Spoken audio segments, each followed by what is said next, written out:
ఏ జీవి ఏంటమ్మా అలా పాతేశారు?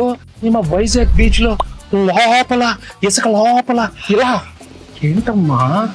Music sitting అని పిలిచారు సార్, పాతేశాడు సార్. ఈ అనిల్ చూస్తే వణికేచేస్తుందమ్మా.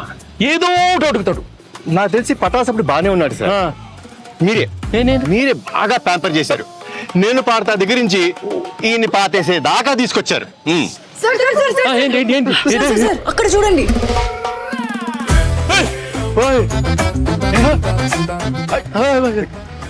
అనిల్ ఏంటి అనిల్ ఈ కత్తి? కత్తి లాంటి ప్రమోషన్ చేస్తున్నానని ఫ్యాన్స్ నా చేతిలో కత్తి పెట్టి ఈ తలపాగా పెట్టి కాన్సెప్ట్ కింగ్ అని ఒక బిరుదు ఇచ్చారు సార్.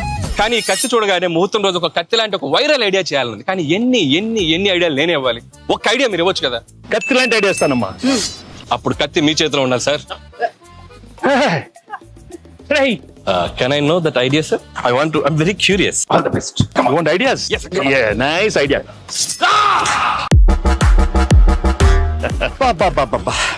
రావిపూడి రక్తంతో విజయ తిలకం దిద్దిన వెంకటేష్ గారు ఎలా ఉంది అనిల్? వైరల్ ఫీవర్ వచ్చాను, నేను బయలుదేరా. ఆగమ్మా నీళ్ళు. ఈ సినిమాలో ఇంకో హీరో ఉన్నాడు. మరి నాతో తిలకం పెట్టించుకోవాలి.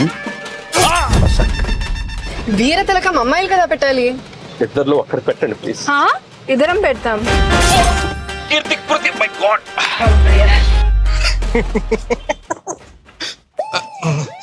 బాగా ఎంజాయ్ చేస్తున్నట్టున్నా. జీవి గారు బ్రేక్ఫాస్ట్. వద్దురా, నా కడుపు నిండిపోయింది.